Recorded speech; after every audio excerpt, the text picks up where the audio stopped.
Hello, my friends. Welcome back to Pretend World's Real People. As always, I'm Tyler, and it's official. On Friday the 13th, this May 13th, I turned 30. Don't feel any different. Don't think I will, outside of I'm very knowledgeable and very aware of what I've eaten this weekend, and that it does not it does not feel great as far as like just moving around afterwards. We went to a smash room, went paintballing. Tell you, after having a bunch of carbs and sugar, then going out and exercising, it's a whole new level when you get older. And I say that having been 30 for a couple days now.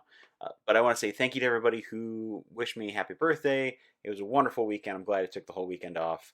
And now it's interesting. I want to see what happens in this next decade of my career as I get older, but I still look like I'm 22. We'll see if I can get on season 3 of Euphoria. Who knows? Anyway, let's get into the real reason why you're tuning in this episode. It is our lovely chat with Alice Wetterlund. Now, you may not know her name if you're somebody who just kind of tunes in to TV or stand-up comedy here and there, but you may have heard her stand-up. She's hilarious, or seen her many performances in such projects like Silicon Valley, People of Earth, or my personal favorite, Resident Alien. Or if you're a fan of just all comedies, Mike and Dave Need Wedding Dates. She plays Cousin Terry, and she's absolutely hilarious in it. We had an amazing chat, and I got to hear more about her story, how she really appreciates the performance art, and how that really drives her career, and then also the things that she likes to do outside of her career. I mean, she's a huge fan of Star Trek, as you may not see since this is audio form, but she has a couple different ships that she was flying around. We get a little cameo from her cat, so it was just a hoot and a half talking to her. Hopefully, I'd have her back on the show, especially once Resident Alien comes back later in the summer. Yeah, it was just an amazing chat. Had a lot of fun with her, and I can't wait for all of you to hear it. So let's get right to it. Let's sit down with Alice Wetterlund.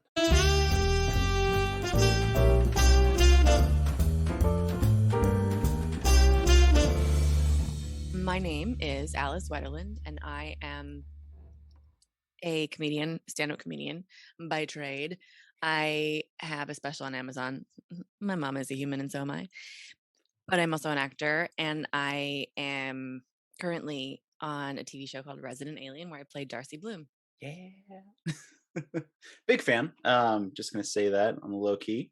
So I guess Thank you. the I do want to know, what is it like being on a show that's been renewed for more than one season. I mean, most actors can't even get past the pilot episode. So what are you feeling right now as season 2 is kind of in its mid-season sort of break? Yeah, I mean, everything is sort of relative in Hollywood. You really notice that with um anytime you're struggling, you always are like, this, if I could just get past this, if I could just get over this hurdle, then my problems will go away. And then you get a season of television, like past the pilot, and you're like, if we could just get a season 2. It's just like always, no matter what level you're at, it's just literally like, and then I think it's like if you're like at a certain level, like if you're like Tom Hardy or whatever, you're like, "Ugh, if I could just get this dog rescue chain off the ground." I don't know like what it is at that point, but like it sort of circles back to normal life or like if I could only get my super yacht to go 700 miles an hour, I could leave the earth. There's always problems is what I'm saying at every level. So I will say that to excuse my complaining about anything that I say, but it is, I will say, incredibly gratifying to be on a show that I love, being renewed, because that's the real rarity. Like getting on a show that gets renewed is a rarity. Getting on a show that gets renewed that you love and love everybody that works on it and think that the story is really funny and the concept is really cool is very rare. So that is kind of the brass ring for me. Yeah, I will say that it's a show that I waited to watch until, I don't know, 6 months ago. And, I was a fan of yours. I was a fan of Alan. So I thought, okay, it's going to be a fun first season, no matter what. Jaunt. But yeah, it's one of the best shows I've seen in the last like 10 or 20 years. It has a lot of heart. has a lot of comedy. Your character is just fucking awesome. And of course, you bring so much to that character too. So it is, like you said, it is rare to find a show that you can connect with that you're also, working on, within your career. So I do want to kind of rewind a little bit and ask you, you started at UCB and started performing on stage. What was the initial, I guess, plan for your journey, if you had one? Were you always just planning on stand up comedy only, or did you have thoughts about acting as well, or like what was your game plan when you first started? Um, when I first started doing comedy, it was sort of like the end of the road um, situation. I wanted to act when I was in grade school. I wanted to be an actor and be a performer at least. I I am an only child and the first of pretty much all the other little kids in my family. So I grew up for like until I was 8. I was the only child of a giant, like both sides of my mom's side and my dad's side. There was no cousins, I did have one cousin on my dad's side that was like sort of my audience, but um and he was very supportive of my stand up, my early 5-year-old stand up. But um I just got very good at entertaining adults at a very young age, um and making them laugh and understanding kind of like more subtle sense of humor. And when I was little, I wanted to act, and I enrolled in like theater sort of camp type activities, and it was pretty cool. And then I got to high school and I just got, I don't know, like I became um we're not supposed to do that. He's so cute though. I can't yell at He's him. just peeking behind the right side of your head every couple of seconds. He's like making biscuits on this. I have to resew the cover for it anyway, so whatever. Yeah, I what can't stop is that it. a It's is too that a cute. bed? That's a giant beanbag. Oh, okay. So it is a bed. My favorite thing is that it's like the biggest, it's like a 7-foot long beanbag chair. And then It's in huge. the middle of it is like a cat. So it's like it looks like just the world's largest cat bed for one tiny spoiled cat. Cause I sit on it. It's for humans, but Are you sure? I don't know. I feel like he's no, got he's nothing is got for full reign humans of in my that. For house. those of you who are listening, her adorable kitty is hanging out on this Trying to big get you ass good. beanbag. There you go. Oh, there. So happy. That's going on our Instagram. So, um, yeah. So I sort of high school jaded. Like I just was, there was like this sort of like vibe to theater, like that, like theater kids. And it was Yeah. just like, jazz hands and like, I got your back, just like super, all these like in jokes with theater kids that had these in jokes. And I just was like, I think coming from being, my sense of humor was always like kind of dark and kind of like, I don't know. I started hanging out with like stagecraft individuals who are by and large goth and sort of like punk aesthetic. And I just was like, yeah, theater kids are cheesy, and I did want to perform, but I was just like, I'm too good for this kind of thing. Like I'm too intellectual for this world, sort of. And it wasn't, yeah, we didn't mix. And I sort of rejected that whole world until I um got well out of college, and part of it was like I auditioned early on for all these productions in this high school. I went to the same high school as Josh Hartnett, Ooh. and it was kind of a theatery, and I never got a call back.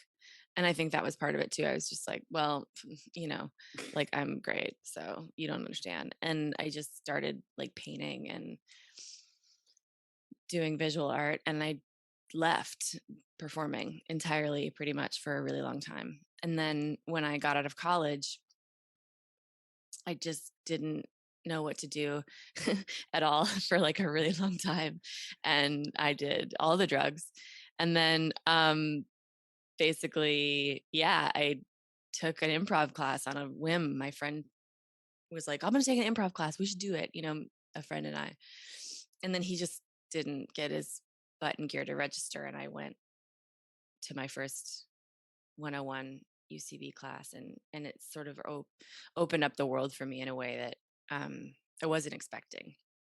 It was something intellectually that I felt like I could sink my teeth into, and that feeling had been absent in my life for so long that it just was like, okay, I'm in all the way. And I started just doing improv. And then I met someone who did stand up, and I convinced him to take me to open mics. And then I just fell in love with the open mic community at that point in New York. And I was just like, it was on. So, And it seems like, at least joining the improv class, there weren't, I don't want to say there weren't any stakes involved, but you weren't auditioning. You were just, practicing a craft and kind of getting to yeah. experience it. So I'm sure that gave you more of a, I don't know, just a more positive sense of retainment, so to speak. Yeah, it did. And I think that when I was exposed to like the audition process at the school I was at when I was in high school, there was an element of like nepotism. Like even though it was high school theater, there was already, you know, cliques and people's parents involved. And I think that I took one look at that and was like, just not emotionally ready for it, really. Like the politics of the world, and the thing that kind of ruins everything, but like that it's a part of life that we have to deal with. I was not emotionally ready for that for like a really long time. And when I started doing comedy, and I got so lucky so quick.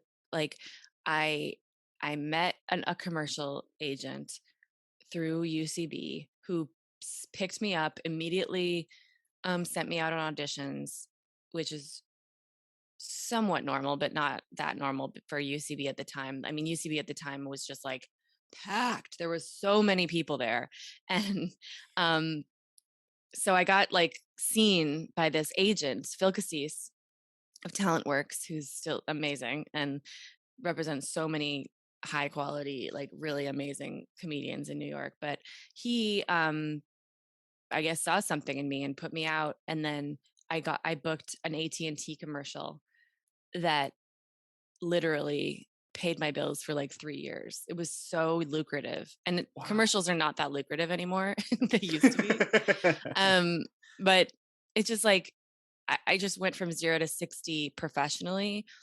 And I just that was another thing. It gave me this like spark of like, ooh, come over here to this world. You're gonna do so great.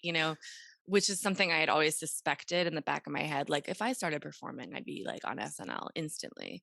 Like I wouldn't have to languish in open mics, and that, of course, was not true. But I really think it came to my life when I was sort of going to be more emotionally ready and mature. Like the fact is, like doing something for a living and something artistic for a living, and competing in that craft, like having to do a craft and then actually making it something that you make a living from and that you do professionally and that you're competing against others. It takes an immense amount of like emotional, like, yeah, just wherewithal. Yeah. You have to have a thick skin. You have to have perspective. You have to have support. And I didn't have any of that stuff when I was younger. I just had attitude, like I just had, I mean, I was an alcoholic, really. And I was not in any kind of recovery, and I didn't have any, um, you know, therapists were like throwing up their hands with me, and they're just like, I don't know what to do. Like, Oh, stop no. drinking, Jesus. And I think I came into this sort of discipline at a time in my life when I was like ready to get serious about, you know, doing adulting. Yeah. You feel like it gave you a regimen that I guess wasn't really something you're interested in if you had, like you were seeking therapy or Yeah. seeking help. So this gave you tools to use in a quote unquote hypothetical scene, but it still felt like I'm sure you were emitting your own emotions, It right? it well, doing something I loved um professionally gave me something to care about, and like you say, the stakes became really high after a while. Like when I started doing girl code and I got a manager and I started touring. I mean, I did stand up for years and in New York doing like shows here, shows there. And then eventually you get like something like Just for Laughs festival and you kind of start to make your way. Um, when I started touring and auditioning for pilots and getting them, the stakes got really high. And it was like, you'd meet with these agents and they'd say things like, "You ready for your life to change?" Okay. And it's just like, what? Like, and you'd be like, "Yeah, I am. It's gonna be great," and then nothing happens, of course. Yeah. And then you meet another set of agents, and they're like, "You ready for your life to change?" Um, and yeah, things became really intense, and I loved I love what I do so much, that it's heartbreaking. It's heart-wrenching to lose a job to some reason that doesn't have anything to do with merit or whatever. It's all of those things are like, it sucks, but it's like it kills me.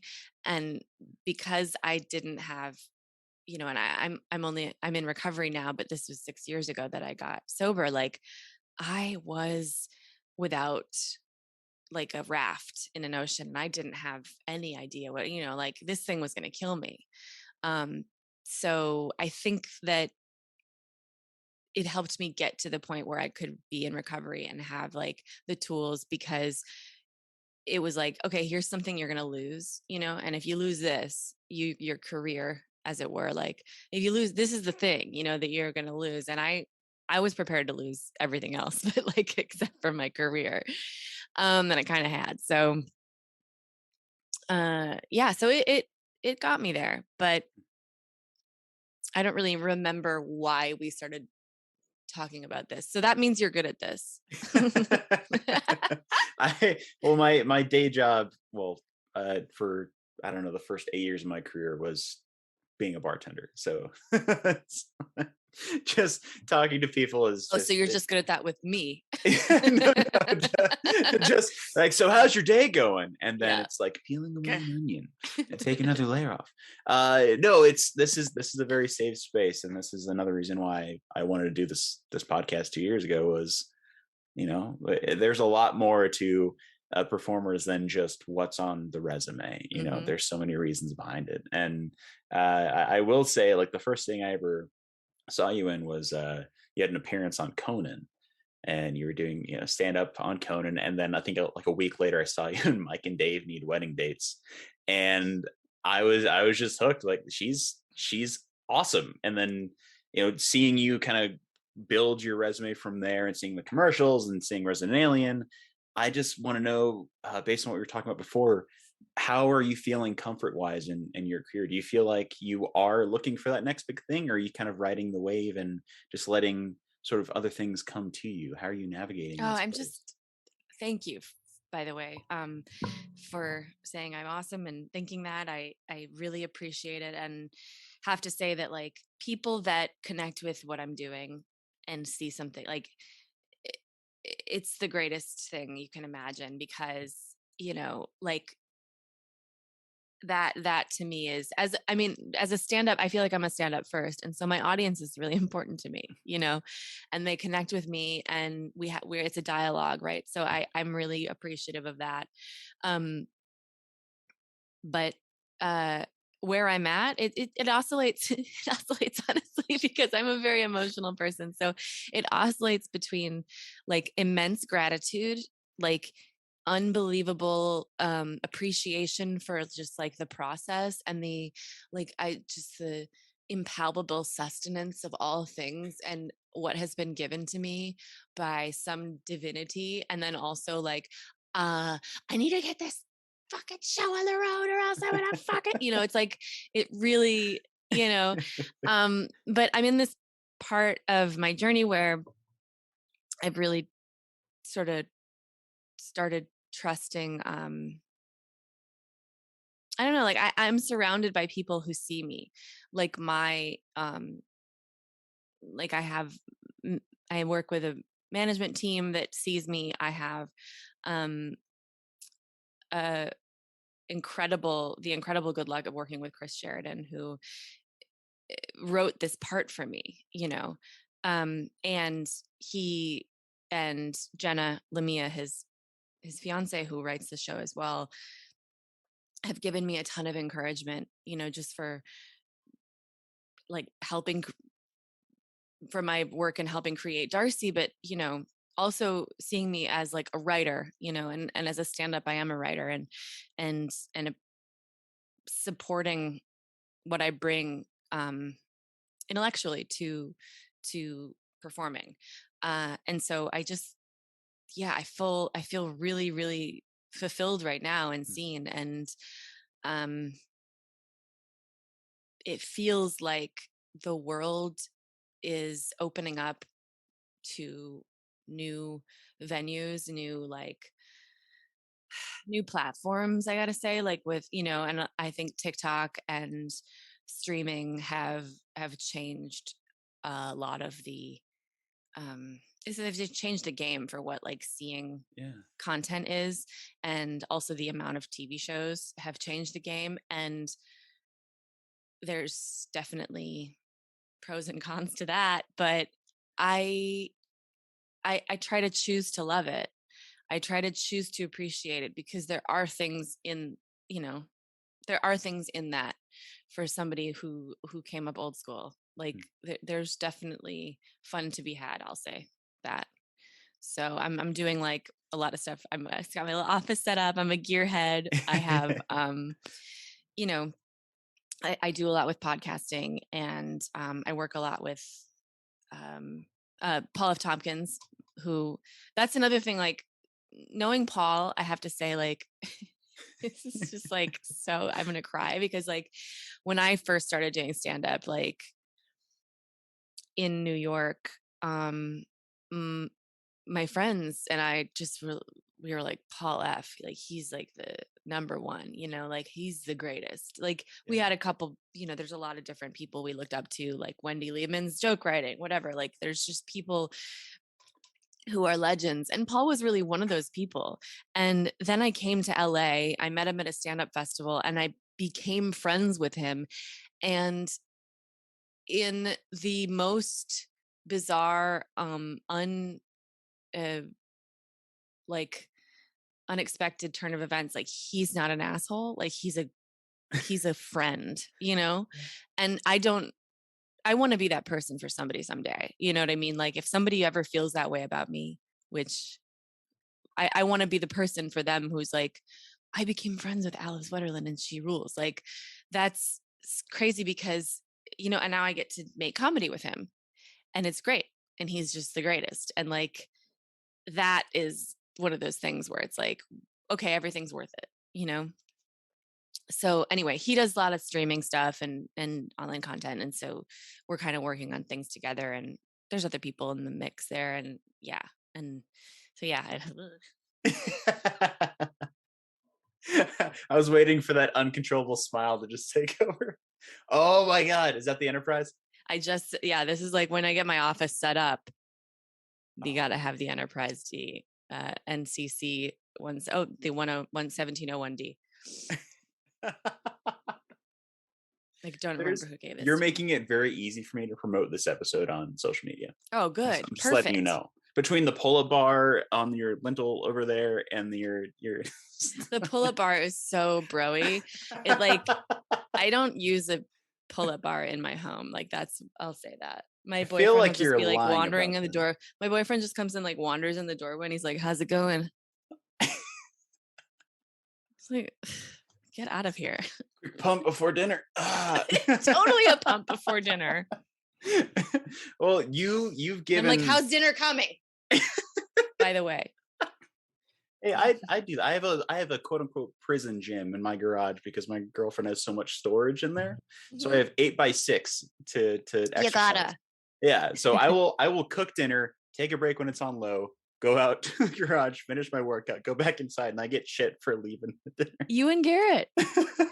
Exactly the same, man. Hey, I grew up fat, so I got to make sure none of that comes back, with a vengeance. To get you. Yeah.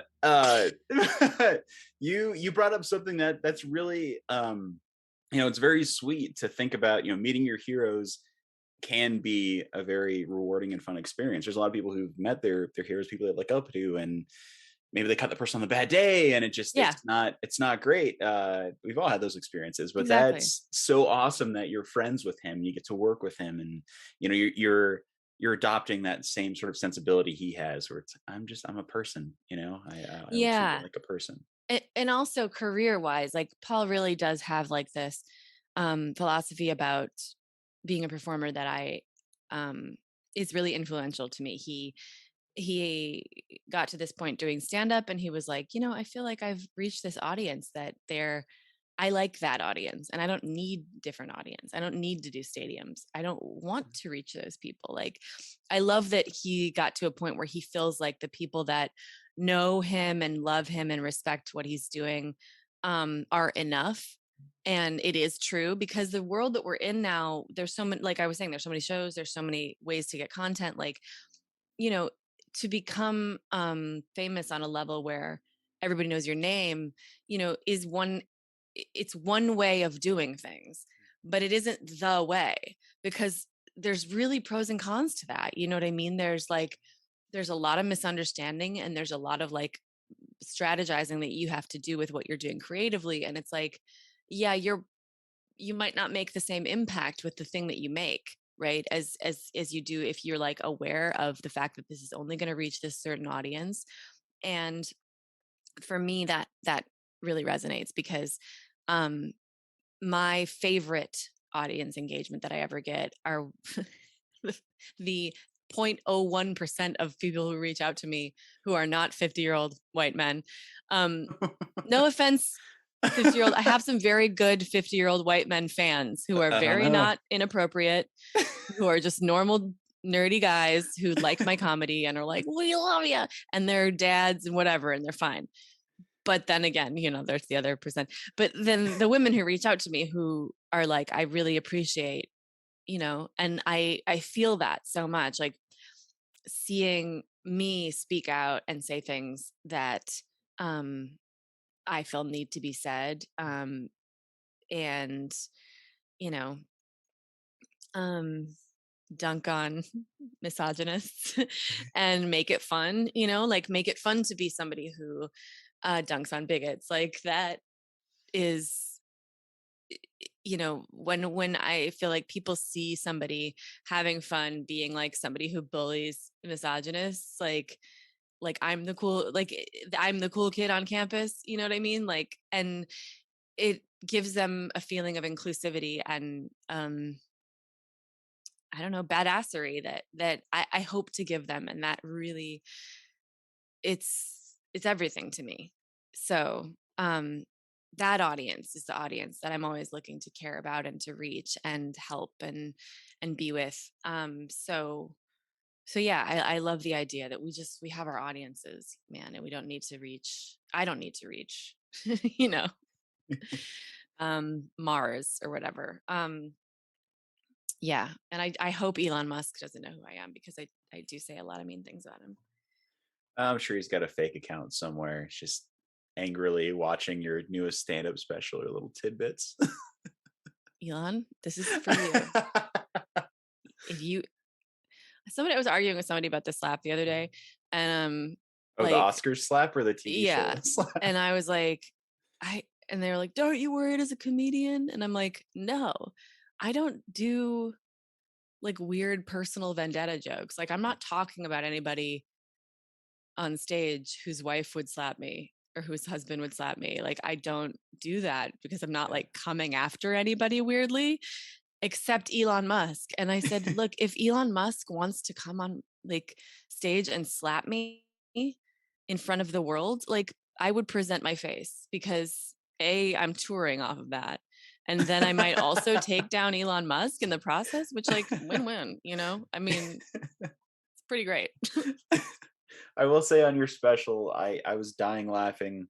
You had brought up the idea that, you know, this is all just stemming from a personal insecurity of mine. I'm turning 30 in May, and just everything that comes about with that. But you saying, you know, yeah, after you turn 30, you just start to die. And you become less attractive to serial killers. I thought, oh, well, there's a thought. Yeah, there's a lot of pros. I was It's great. so yeah, I'm 40 you and do not look 40 well, at all, and there's you filters. definitely don't act 40. I'm like, how do I turn the filters off? I don't know how. Is You're that like, I still a definitely don't filter? act 40. That's really good. You're like a 27-year-old post law school student, you know. You're just so You're trying to recover. You're an immature adult. Yeah, yeah, I there's struggle no with way it. for me to recover from that. It came off as a compliment and more like a, well, what does that mean? Oh, well, I'm just gonna go over here. Uh,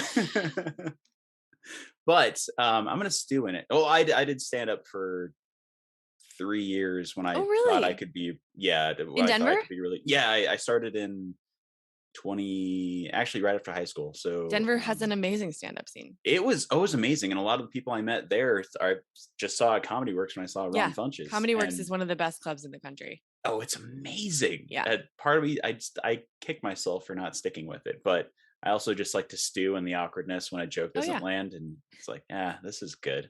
This is better than a hot shower. Thank you guys. I really appreciate this. The soul Um, shower. yeah, the self shower.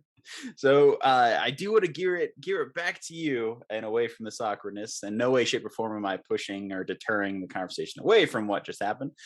But your move towards, you know, acting on screen from, you know, just stand up and doing commercials.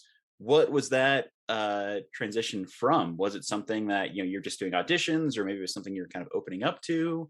What was that transition like for you? It was a series of humbling uh Oh. sort of uh situations. I had a lot of hubris, you know, Mm, stand up being an sort of art form that requires it. You are like, you know how rappers are like, I'm the best, like stand-ups think that always. yeah. And there's this sort of thing where I don't know, I had acted kind of as a child, and I felt like I can do this, you know, it's so easy. And you know, having done commercial, it was like, yeah, what are they doing on, like, you know, Always Sunny that I'm not doing in every commercial that I'm in or whatever. And I just like had done so much improv, and I was just like, this is, you know, going to be a cakewalk. And I um I took to it. Yeah, I definitely took to acting on camera. Um I felt very comfortable, very, very comfortable, almost too comfortable. And there was moments of like needing to be humbled, because I thought, you know, for a long time, like, oh, well, comedic acting is easier than dramatic act. I mean, comedic acting is harder than dramatic acting, because dramatic acting is just the base acting, and then comedic acting is like dramatic acting with timing and this sensibility about it. And in some ways I still do believe that, Yeah. but there are other things that I have learned about dramatic acting that yeah, I mean, I didn't go to theater school. I didn't get an MFA in acting. I don't have the training really to be doing what I'm doing, to be honest. So if anybody hates my performance, it's like agree. um Oh no. you know, because like that's strange for me to be in a situation where I'm like, ooh. um I did this show called, well, I don't want to say what it was called, but I did a show. I got a cast in a multi episode arc on a dramatic series, and I did it, and I watched it back, and I was like, oh boy, nobody said anything. I thought I was doing great. Whoo, and obviously we're going to be more critical of ourselves, but then, but I was just like, I was doing something that no one else was doing. And I remember being in that situation going like, why is everybody freaking out? Like just not giving things sort of the credit they're due. I've learned, and I hope to continue to learn, to come prepared, and really see the full picture. So being Darcy this season has been there's a lot of dark stuff that Darcy is, we're going into each person's sort of backstory in this moment in the show, and Darcy's been under a lot of pressure, and she's put herself under a lot of pressure, and so I've been in that, it's been it was a tough season in that way, but transitioning to acting has been I'm just grateful for it on the whole. Like it's crazy to be able to do both things. To do both things is an incredible creative release and exploit for me that is just an absolute dream. So did you hear that? Like my desk makes a weird gong noise. I don't understand. I feel like you just found that's no good. Right? Like you don't want that to I'm not cutting that out though. This is insanity. So just drop. It's essentially a mic drop. It's I don't even know what is making that noise. My boyfriend is an audio engineer, so I will get him in here. I was about to say, get post haste. Figure this shit out. I do want to know, did you ever take an acting class though? Speaking on that, or was it okay? I just you were giving me flashbacks to, I think it was, I don't know, something. It was probably an episode of Workaholics Adam did, where he said, I don't need good luck, I'm 100% skill, and just like goes off and does something. But I love Adam Devine. I love that guy so much. He is a wonderful person and just so good to work with. So I just have to say that everybody in that movie was amazing. It was awesome. But like the super famous people always want to know, like, are they like, are they cool? Adam is great. He's a great dude. That'll be good to know. My little brother looks exactly like him, and it's the weirdest thing. I could see that. It's crazy. I can see that. But I had to ask, knowing that you had that sense of, man, I got to really look into honing these skills before I go off and do other stuff, because I think every actor has that moment of pure clarity, where it's shit. And I think the fact that Darcy came from I created her with Chris, in a lot of ways. I see that, but like that makes it has made me feel more comfortable to just play around sometimes and show up and do whatever and goof around kind of vibes. And then sometimes it's put me in a position where I'm like, this is a ton of pressure.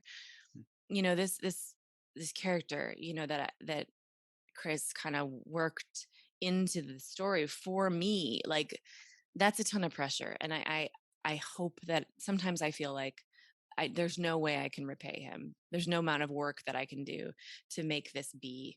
I mean, I don't know. As an actor, right? Like having a part written for you is like the thing, and especially by somebody that you respect and think is really funny. And I mean, if somebody wrote me a part of there, it's like, and it wasn't good, I'd be like, but this is a special circumstance. So, I there's things this season 2 I wish I could go back and work a little harder. Obviously, really? Yeah, for sure. Is there an example you're willing to share from maybe, I don't know, the first half of the season? There's a scene I have with Sarah, where it was just like so much dialogue, and I often work on scenes with Sarah the day of. Like I get off book like pretty easily, like pretty fast. I'll read the scene over, and if I read the scene before bed, I can get off book pretty easily, which is like, definitely should be acting, because it's one of the, but then the wording kept tripping me up. Like I looked through the scene, I went through it with like Sarah and I ran the scene before we got to set, and we were off book and it was fine. And then we get to set and we kind of just feel it out, Sarah and I, because Sarah and I have like, we have it down, we're friends in real life, we have chemistry, we have, a real, like a total dearth of like professional respect for each other's process, and we just know how to do it. So that I was relaxing into, and then every single line I switched a word here or there. I just couldn't, and I think what it was is just like I was too relaxed knowing Sarah was there. I was too relaxed knowing like, I'm off book, I think. And that usually works for me. Because of the way blocking works. You go through it once in blocking, you go through it once again. It just kind of works for me. But this time my mind was probably, oh no, it was just, I looked at it and I was like, this is probably a couple too many paragraphs, but I got it. I was a little cocky, I'd say. And so I wish I was just a little more, but I think I learned my lesson. I think there's just that's what it is for me. It's like I have to be humiliated. I have to be like, I have to be humbled. Life just comes at me and it's like, you think you know what you're doing, bitch. Well, you don't know what you're doing. So well, I mean, you have somebody you trust in the scene as well, right? So I could see that being, oh, we do this every day. Like, we're good. Yeah. And Sarah is just, one of a kind. I mean, it's like,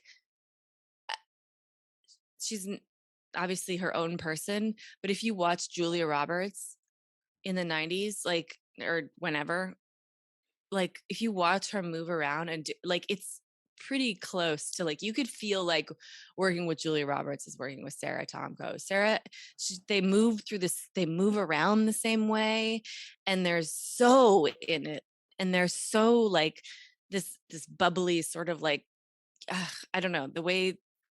That's kind of something Meredith Garretts and I came up with. So we're like, oh my God, they have such a movement in common. But yeah, Sarah is just, and I also say one of a kind, but she is Julia Roberts. So that's sort of a good way of describing it. One of a kind, just like Julia Roberts. Just like Julia Roberts. I was listening to Dodgers radio the other day, and they were like, the one and only Will Smith, because our catcher's name is Will Smith. I'm like, I think the one thing you don't want to say, you can say anything about Will Smith, the catcher, but like the one and only is maybe not the thing you say about Will Smith, the catcher, because he's not only shares the name of one of the most famous actors in the world, but there's also another Will Smith playing in the MLB right now. So it's just like, no, not the one and only. They need a verbal asterisk or something to go behind that. The singular. So, well, it's as an actor hearing that moment of, I don't know, is it extreme, like an extreme humble hammer hits you over the head? That's always good to hear, because a lot of us, no matter where we are in the space, if we're doing industrials, if we're doing commercials, if we're doing TV, film, we will all have a moment at some point or another where we're like, oh yeah, I got this, and you'll trip up, and then it feels like it, I don't know, it almost feels like you failed the crew in a sense. Yeah, 100%. That's exactly what it feels like. You're like, there's all these people that are there for this part of this story that you're the leader of. You're like, it's like being a team leader in a company where your job is this part of the story is your job, and you lead this part. You're the captain of that moment, and like, and if you if you blow it, they're like, okay, well, this is going to be a fun day. Like, damn it. Oh! No cookie for me at lunch. Damn it. Well, going back to you've done stand-up, you've been doing stand-up, you are a writer. What about writing something for yourself? Have you dabbled in that? Have you talked to maybe Chris about that, writing a project for yourself in the future, or is that something maybe you're not interested in? Um, it's I it's something I wish I wasn't interested in Err. sometimes, because writing is one of probably the ooh, writing is my Everest. It's reminds me of this Nate Bargatze joke, where he's talking about this guy who climbed Mount Everest that comes to like companies to do inspirational speeches, and he's like going around like, what's your Everest? Keep in mind, mine's Everest. The actual Everest. So but yeah, it's I've struggled with it for sure. That's probably the thing that I've struggled with the most, is like, how do you have an idea and get it onto a page and do that in a vacuum of, everything else that I do. Everything else that I do is for an audience at all times, whether it's like a room of people and it's here to see stand up, it's or improv or theater or a crew, part of a film or a television show. Like, how do you do something when there's no audience there to hear what you know what I mean? Like when you're writing, there's this immense vacuum. And so I've written pieces, like I've written pilots that got bought. I got one pilot that Comedy Central bought. Oh, that's awesome. One time back in the day. It's sitting on a shelf that nobody made it. With my friend Seth Whiteberg, who is a writer, and he lives in New York now with his family. But yeah, it's writing stuff on my own is really, really hard. And Chris has been very encouraging to me. But I am working on several things at all times that may or may not ever get finished. So I'm reticent to talk about it here because like I don't want to like pump something up and there's like, you know what I mean? Yeah. But yeah, it's the next sort of, I hope that it's the next thing for me, because it's hard to have ideas that don't come to life. And it's hard to feel like there's this whole universe out there that you could be working in and like be where Chris is at or Jenna is at, like these people that I work with that I've seen got to this point. Jenna just had a show picked up on Netflix that she's show running now, and it's so gratifying to see her in that position, just knowing how skilled she is and just how lucky that cast and crew is to work with her. And if any of them give her bullshit, I'm coming for you. Just like to see that and think that that might be a possibility for me is like, whew. So, or as Jay-Z would say, haha, like it's, so I hope, that I can get my butt in gear. I definitely have the office almost set up, but then the thing is I want to write a script, but like the desk makes this noise. That's the one thing holding you back. It's nothing internal. You know what I mean? Intrinsic. When your desk makes a noise, you're like, all right, I got that sentence finished. So it's not an endless black hole of YouTube videos or anything like that. No, and it's not online shopping. It's just this next line and what should it be? That's what it is. It's not solitaire on my phone. Come on. No, not at all. You know what I mean? Not at all. Not. It's not going like in my enterprise. What it is. I will say, as a writer myself, it does not get easier at all. Good. But you just learn to you just fell the wrong way. You learn to embrace that part, because I've been knee deep in scripts where you're, oh cool, I was 20 pages in, I'm doing so well, and then a car honks outside, and then it honks again, and you're like, what kind of car is that? That's too high pitched. So you got to go investigate. Too many honks. Too many honks. And I'll say this to people who also are struggling. Like, I figured out, you don't like it is when you're writing, you are in this like vacuum, and you're like, and then like the ideas are there, and they're between you and it's just your head and this white page, and it's very scary. But you don't actually have to do everything about the process in a vacuum. You can show the thing to people. You can talk it through. You know what I mean? Like there's things that you can do to make it less scarily soul crushingly empty. You don't have, so that's something I Is that discovered what you recently where feel? I'm like, why am I pressuring myself? Because my manager is working on this with me and I'm going, this current thing I'm working on and I'm going like, I want to finish it before I send it to you. And then I'm like, this 2 months go by, you know what I mean? And I'm like, why do I want to finish it before I send it to you when the real reason I'm not finishing it is I'm struggling with the ending? So like send it so that the person can go, like give you some feedback because that's their whole job. Like it's so crazy. So we put ourselves through these dumb hoops. We make ourselves jump through these, over these hurdles that have nothing to do with what's going to get us to the finish line. Yeah. They're just like, oh, I should do that and get better and Yeah, it just, that's exactly right. It doesn't have to be. And so, I mean, spending years writing by yourself, yeah, that's cool. You get to know your voice. But if someone doesn't like tear it apart with you, what are you going to learn from right. it? That's, I think it's kind of hard for a lot of people to accept too. Yeah, I suppose that's It's true. for your betterment. Oh, yeah. You didn't hear that, did you?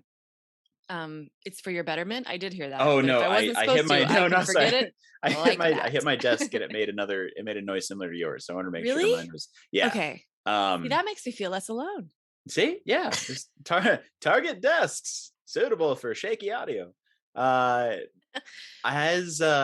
we're kind of, because I don't want to take too much of your day, but as we're kind of wrapping up, I have a few really awesome, fun questions we like to ask on the show. Okay. The first being, do you have a party story you could share with us? A Whether party it be, story? yeah, like something doesn't have to be industry related, but something that has happened in your life that could be like the worst day or the best day or something completely outlandish that has stuck out in your mind to the point where you are willing to tell that at a party. Oh, okay. I was thinking, I was like racking my brain for a story of something that happened at a party. I mean, that also works. I was thinking of something the other day. Yeah, that like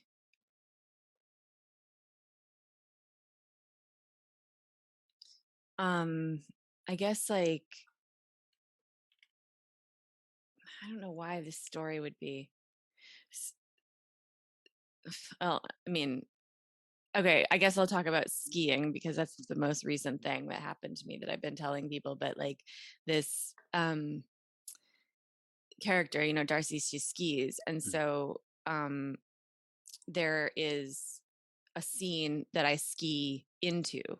Like I'm skiing in the scene. There's stuff that's coming up where you see her.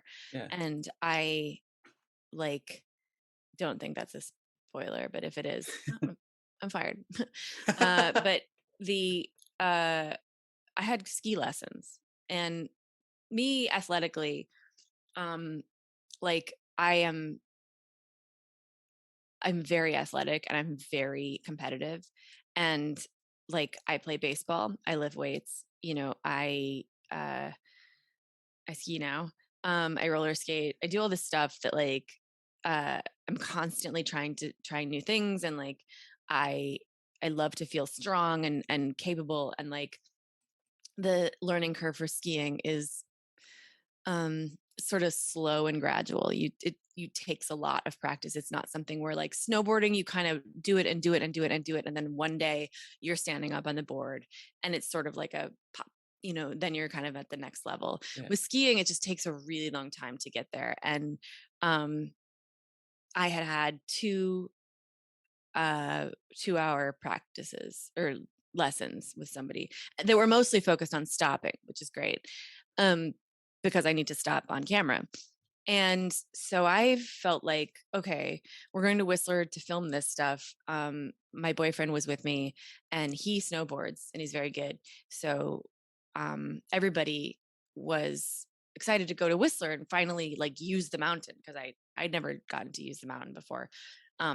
because I don't snowboard, I don't ski. So like I was like rented some skis, and I went to the bunny hill, and I started like practicing my little stop and my little go, and my little climb. And then I started going down the hill, the little bunny hill, and I was like, felt like I was going 7,000 miles an hour, but I was just like, you see video of me and I'm like, and I'm just going so slow, but I'm also screaming.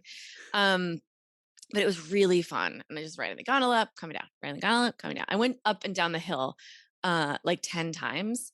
And then my boyfriend, who was on the top of the mountain, was like, there's a green all the way down. It just goes crisscross across the mountain. And so I'm just me, and I'm like, let's do it, live way too gung-ho. And then we're riding the gondola up, and I'm like, still going up. Oh, it's gonna go up still. Oh, here's where we're stopping. Okay, we stop. Door opens. Oh, nope, still going up. Okay, so it's like we're going up so far that like we see Jeff Bezos in his like rocket, and he's like, "You're going up that high?" Okay, like it's ridiculous. It takes like an hour up anyway. So we get out, and there's a green sign to the green like path. We start going down, and we keep seeing these signs with like their names of the like Cookie Row, and like little kids. There's like signs with like little kids like, we're happy, we're not injured, and like we keep following down, and we get off, and there's like it's pretty long to get. I'm like, this is going to take hours to ski down this hill, but whatever. And then we see this sign that says like, I can't remember, it was like Green Tree Way or something like that. And we like ski down it and around, and then it like takes a sharp turn. And then there's this sign, like you hit right into this sign that says like, welcome to the slingshot, bitch. And there's like no other, all the green signs are gone. Just this blue sign, and it's like slingshot. And then there's this one other sign up in the distance, and you're like, maybe that's what it is. And it's like, double black diamond this way, don't turn back. Like no more green. It's just all so steep. And I know it wasn't my fault, because two people skied up right behind me, and they stopped, and they were like, whoa, what's the slingshot? And I was like, you're on the green line too? And they're like, yeah, we don't know where. Eventually, like I tried it, couldn't do it at all. Took off my skis, started walking down the hill. Then it was too steep to walk. Like it was that steep. At a certain point, I'm just on my back, like holding my skis and like spinning while falling. And I'm like going like, shred the gnar, because that's what you have to say. And my boyfriend had taken off his snowboard, and we had to just go into the forest. Like we couldn't, it was too steep. We had to just like basically go straight down the mountain through the forest, because it was just like ridiculous. And at a certain point, like we opened like a makeshift school, and like we just, we had like, we found our life out there. That's how long we were out in the woods, like I think we found the ring, took it to Mordor, and I think that's going to be okay. Yeah, it was wild, like how steep it got. And then we just like finally like walked out onto a area where there's a gondola, and we got in it and went home. Holy shit. It was insane. I mean, and my boyfriend the two of us cannot be trusted, because he's like, you want to do it? He's like, go for it. And I'm like, yeah, let's fucking do it. Like we're just so both athletic and gung-ho, and think we're invincible. So I guess lessons probably not learned. And you get to the top, so what's our premium again? Yeah, exactly. Yeah, no, I can't do it. I'm just looking for a spot for the helicopter, because that's what's going to need to happen. And I'm like, I can fly it. And we're like, okay, just stop everything. You guys didn't see the show? No, I was outside the helicopter. It was flying by itself. I got it to do that. I got to do that, yeah. I can actually control it in my mind. I was like, I'm remote controlling her. That's pretty cool. That is frightening, because I mean, you're guaranteed, the sign's guaranteed, this is a safe place, you're gonna have fun. Yeah. They're just like, and then you kind of get into ski world, and people just are like, you're like, oh, people don't really care about anything up here. They're just like, you feel like there's all this safety, and then you get up to the top, and they're like, oh yeah, I think it's good. And you're like, oh, these people should not be in charge of safety. So it's as if like everybody Like, from Point Break just went up yes, 10,000 feet. exactly. Like those are the EMT, and they're like, but it's really hard to breathe up here, you know. So it's like the altitude is like real tough. Oh God. You're making me feel a lot better about my tubing only life choice. Oh, You know? tubing. Oh, It's so much fun. wonderful. And you could blow it up like, Yeah. You can have your it's own giving me tube. an idea. Yeah. I was like, I'll try skiing next time, but I'll have a backpack on with an inner tube in it if anything goes wrong. If you see a tube flying in the Canadian Rockies, that's I Alice. saw the Canadian Rockies, exactly. I saw a guy with skis that were just like the bottom of his shoes were slick. Have you What? seen those? No, is it like a magnet like attachment or something, or like No, he's it's skiing on literally like those? skis the size of the soles of your shoes. Like it doesn't go past the end. There's like little lips on the edges, but that's like what you're just in slippery shoes. Listeners, can you confirm this I've crazy shit? I know it's real because Wow. people that ski have been like, oh yeah, I forget That's what insane. they're called, but it looked crazy. I was like, what's the point? Like at a certain point, because you're going down a hill and you're like, Yeah. you're thinking about it and you're going, why would you make the bottom of what's on your feet slippery instead of not slippery, right? Like it's just like the kind of thing where, how did this get invented? Why was somebody like, oh, I think more slippery is good? I don't know. The former inline skater from '98, banned from the X Games, decided to go this route. That there's some stuff that's snow sport related. I can't even fathom. I won't do it. No. Yeah. But I'd say that's one of the better stories we've ever had on this show because of like the different turns, literally, that it took. And since you survived it, I assume you're telling that story constantly if somebody says they're going to go skiing. Or do you let them find out the hard way? Yeah, it's sort of I do let them find out the hard way because like I just don't think that's something that most people like would go from like 2 lessons to like, yeah, I think I'm ready for the top of the mountain. Like it's just like an obvious in retrospect how dumb that was, but I like to be good at things, and I really want to believe that I'm like this prodigy who can just get good at anything, but I'm mortal, turns out. This feels like a really bad segue, but God, do you have any advice for our listeners, those who are either looking to get into the arts industry, or maybe those who are working in it and just trying to find a way to essentially not give up? Do you have any advice you could pass on to our listeners? I would say either love what you do enough that you don't care that you don't get successful, or be obsessed with success enough that you don't really care that you don't really love what you do.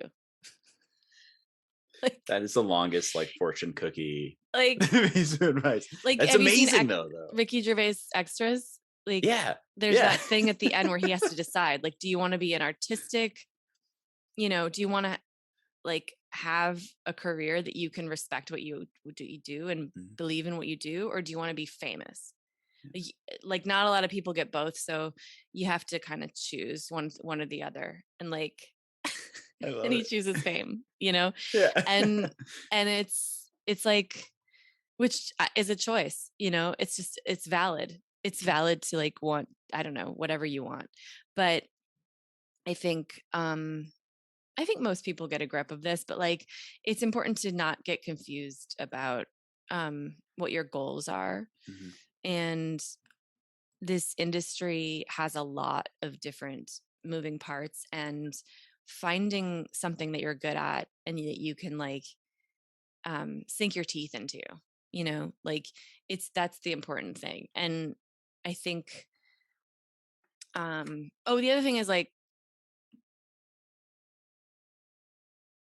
I don't know what I don't know why this pops into my head, but I love like the fact that there's some things about Hollywood that like don't work and are kind of broken, but the union of the crew and like the way that the crew functions and the way that like each department in a really well-oiled production team and a crew, the the way that it works, it's so great that like everybody knows how to do their job around the other people, and it's kind of a wonderful dance when you see a really good crew working with each other, like how like sometimes actors get like uncomfortable with the fact that they're like number one on the call sheet or whatever, and it's like it's just so that everything sorts around, you know, time wise, you know what I mean? And so because it's really amazing, because if you think about it, in Resident Alien we did two episodes is 2 hours, and we did that in 2 months, you know, like that's crazy. That's a movie in 2 months. You know what I mean? And like the way that everybody, so I kind of all of this to say that like each piece, like finding your piece of that puzzle, if you want to be a part of it, is like a glorious thing, you know, and like where everything fits in, and like taking ownership and pride of each piece of that, and knowing that you're of a piece. Because as an actor, I think that's probably the when we're having the most fun, when we're of a piece, you know, when we like not only get to do our thing, but know that it fits into a larger whole. Totally. Yeah, Yeah. That it's it doesn't feel, you don't feel as much as an imposter if you yeah, feel like part of a group. And no, exactly. Yeah, that's even though I you love are an that. imposter because you're an actor, Yeah. and you should always know that and always feel a little bit of shame. You're gonna be the voice in my head for my next self-tape at the send-in Yeah, tonight. yeah, exactly. Well, that's self-tapes. That's a great thing to leave off on, because like your process has to be um like all of that is your job, Yeah. and doing an audition needs to be a thing that unto itself, you know, it can't be a stepping stone to a thing. Every audition has to be, because if you look back at a long career of auditions, it's going to seem like a lot of wasted time unless you recognize that putting together auditions and being prepared to enter a role, a character, a piece of a story, and then leave it forever is part of it. Like, and taking joy in that, it's kind of like that's really key, I think, to having creative success Yeah. in acting, Which means for me you're anyway. a rock star at self-tapes, right? You got the background, you got the lighting, you're set. I mean, what if I didn't? Hey, look at this Shangri-La back here. Perfect Yeah. vanilla almond walls, and you know, you're set. I don't know what I color hate that this is. wall color. All right. I do want to really quick for the last two things. I want to thank you so much for coming on here. It's been like so easy to talk to you and just learn more about your story, which is what this is all about. Just kind of getting to the mind of an Oh, artist. thank you. Yeah, it's been great. I do want to ask before we do our final thing, do you have anything that we can promote for this episode, which should be coming out late Mayish? Oh, late May. Yeah. Yeah, hopefully I'll have some tour dates actually by then. I don't Yes. know what they are, but You- if it's late May, there'll be ticketing available for whatever that is, because I've got a year ahead of me, and trying to work out right now when the best time is to hit the road, and when and what, yeah, because it's also about like I haven't really been able to prepare. I have like an hour of Zoom stand up, but I don't know that that translates.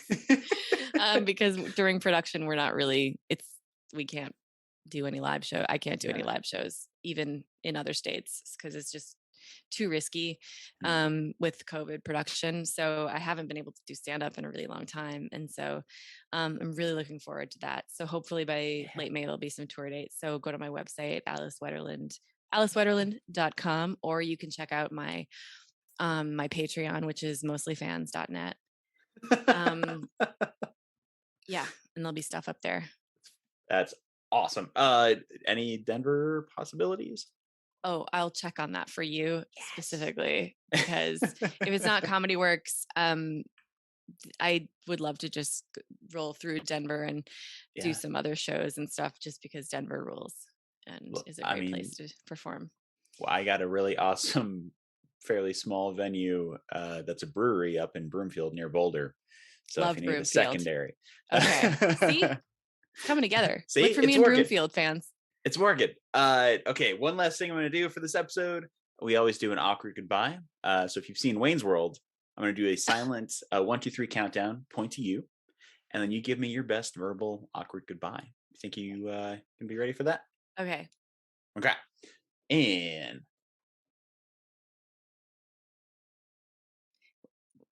What? Oh. Okay. Yep. See ya.